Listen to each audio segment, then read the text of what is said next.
Who wants to go outside and shoot real criminals and ducks when you can just do it in a video game? In the 1980s, this was our weapon of choice, the NES Zapper. It was originally released with a gray color palette and later changed to a "this ain't a real gun" orange version. The Zapper wasn't the first light gun of its kind, but there's no denying that it has become ingrained in our gaming culture. But wait, this is Famicorner, and in Japan, they got the real light gun.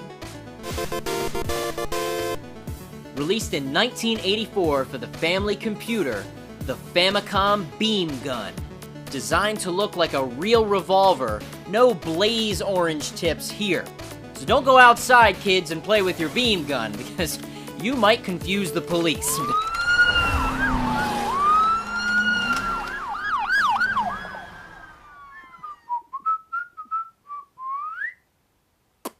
Luckily, we know this is simply a fancy-looking light gun. Much like the NES Zapper, it's just a toy. Oh, God!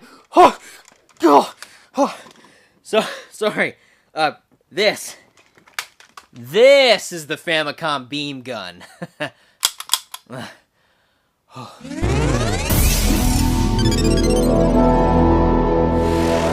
Functionally, the beam gun is identical to the NES Zapper. However, when you pull the trigger, the hammer actually snaps back.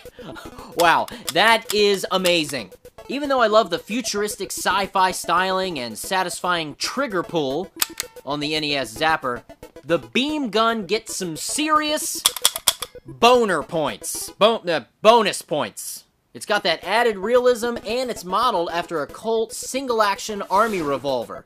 And they got it pretty darn close. And there's more, this gun is pretty cocky. Cocky, because you can also cock the hammer back. What? Wow! It's so cool. Now, due to the Famicom's lack of controller ports, the Famicom Beam Gun has to be plugged into the 15-pin expansion port on the front of the console. There won't be any dual wielding this time around. With its Old West handgun design, it makes sense that it was released alongside Wild Gunman, the classic shooting game with quick-draw duels and a shooting gallery at the saloon.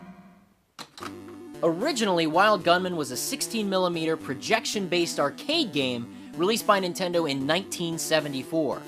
Using video footage of real-live gunmen, the player would compete in quick-draw duels. Wild Gunman even got featured in Back to the Future 2, though that specific arcade cabinet was never actually released. You're a lucky man, McFly. It's a rare piece of hardware. Adding even more to the quick draw fun, you could purchase an official holster for use during the quick draw segments of Wild Gunman. Wild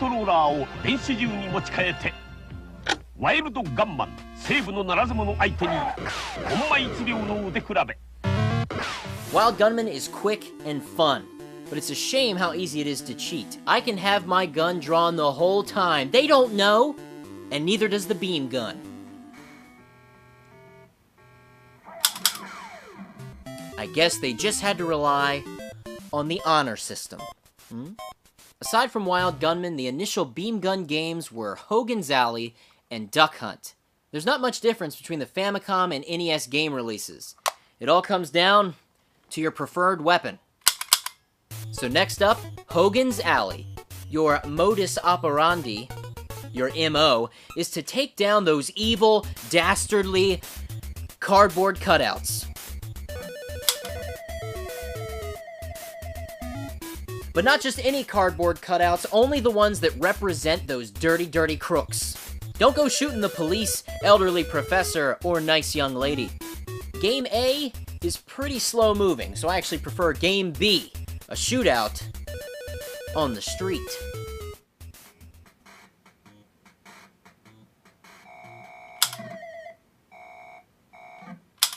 If shooting the bad guys just isn't your thing, you can just take out your aggression on those harmlessly tossed tin cans in trickshot mode.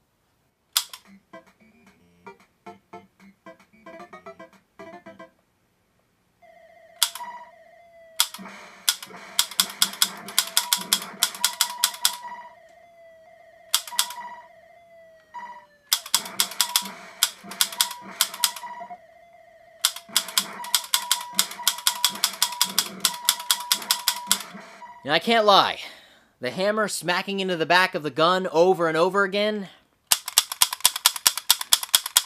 can get pretty annoying. Just a little bit. A little bit annoying.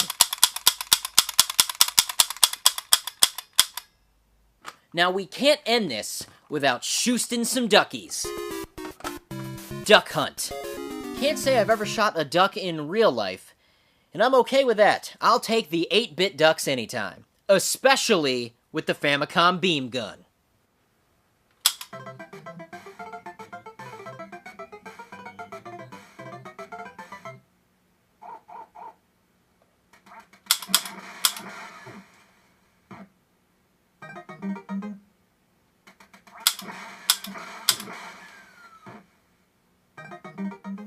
If you're ever looking to mix up your light gun selection, the Famicom beam gun gives you a realistic approach for your digital weapon firing entertainment. I'll see you next time on Fami Corner. Oh, come on!